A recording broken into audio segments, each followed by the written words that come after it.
भी हम भगवान के 10वें अवतार कल्कि अवतार के बारे में बात करते हैं तो अनगिनत सवाल मन में उठने लगते हैं।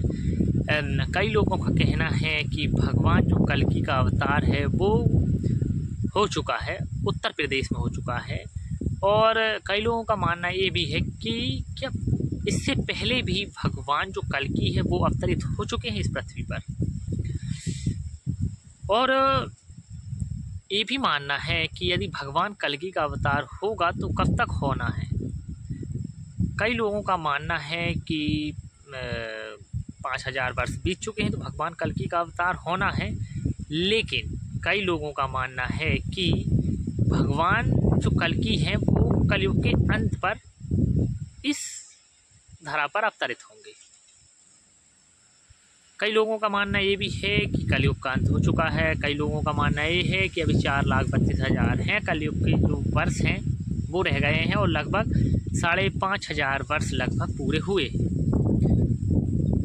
लेकिन यदि ये कहें कि पहले भी भगवान जो कल्कि हैं उनका जो अवतरण है, जो जन्म है, कहीं ना कहीं हो चुका है। यदि हम ब्रह्मांड की बात करें तो ब्रह्मांड इतना बड़ा है कि उसे हम प्रकाश वर्ष की दूरी पर भी नहीं माप सकते। और वहीं बात करें ब्रह्मांड में गैलेक्सियों की, जो कि हम एक मंदाकिनी गैलेक्सी में रहते हैं। यदि हम गैलेक्सी यानी कि आकाश गंगाओं की बात करें जो कि 200 मिलियन से लेकर ट्रिलियन तक है, जो कि गिनना असंभव है। और उन गैलेक्सियों में असंख्य तारे हैं।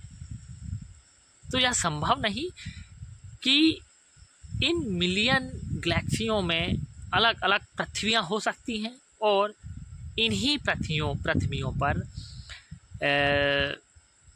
अलग अलग करके जीवन यापन होता हो। ये तो नहीं कि जो हमारी पृथ्वी है इस पर बस जीवन हो, उन पर भी तो जीवन हो सकता है। कहीं ना कहीं ऐसा ना हो कि जिस पृथ्वी पर जीवन है उस पृथ्वी पर कहीं ना कहीं महाभारत चल रही हो, कहीं ना कहीं किसी पृथ्वी पर रामायण चल रही हो, और कहीं ना कहीं कलयुग अपनी चरम सीमा पर हो, और कहीं ना कहीं किसी अलग जो पृथ्वी है जहाँ पर जीवन संभव है, कहीं ना कहीं वहाँ पर भगवान जो कल्कि है वो अवतार ले चुके हैं। ऐसा होना संभव भी है, संभव हो सकता है। और हम कई लोग बोलते हैं कि टाइम ट्रेवल करना, मतलब टाइम ट्रेवल कर सकते हैं। तो क्या टाइम ट्रेवल करना संभव है? यदि टाइम ट्रेवल संभव है तो अलग अलग आकाश गंगाओं में कहीं ना कहीं वो जीवन तो होगा, और कहीं ना कहीं भगवान अपने अलग अलग किरदार पर वहाँ पर उपस्थित होंगे, अवतरित होंगे और अपनी लीलाएं कर रहे होंगे। यदि टाइम ट्रेवल की बात यदि हम करते हैं और टाइम ट्रेवल की बात आई है तो जो काकभूषणी जी हैं, जो कि टाइम ट्रेवलर हैं, मतलब कहते हैं कि उन्होंने लगभग 11 बार रामायण और 16 बार महाभारत देखी है। हमारा मानना है कि महाभारत इस पृथ्वी पर एक ही बार हुई है और जो रामायण है वो एक ही बार हुई है। तो काकभूषणी जी ने कैसे 11 बार रामायण और 16 बार महाभारत देखी होगी? कहीं ना कहीं ऐसी और भी पृथ्वियाँ होंगी जहाँ पर ये प्रतिक्रिया चली और रामायण हुए, महाभारत हुए, और कहीं ना कहीं ऐसा भी हो शायद कि भगवान कल्कि का जन्म भी हुआ हो।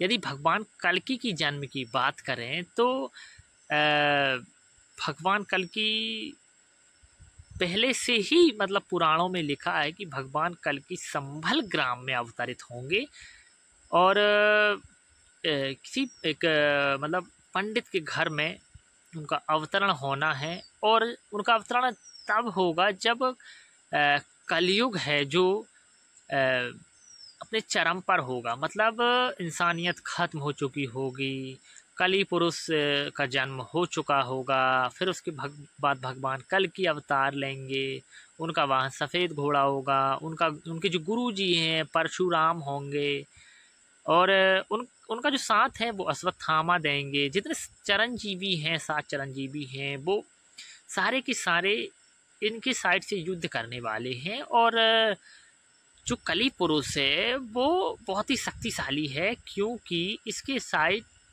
जो सारे इंसान हैं वो होंगे, और इसे ही वो अपना भगवान मानेंगे, ना कि भगवान जो विष्णु के 10वें अवतार हैं कल्कि, उन्हें भगवान नहीं मानेगा इंसान। उस टाइम में इंसान है जो भगवान को शैतान मानेगा और शैतान को भगवान मानेगा, और उस जो कली पुरुष है उसकी तरफ से भगवान के मतलब विपक्ष में युद्ध करेगा। मतलब इंसानियत जब ख़त्म हो चुकी होगी, जब भगवान इस धरा पर अवतरित होंगे और कली पुरुष का अंत करेंगे।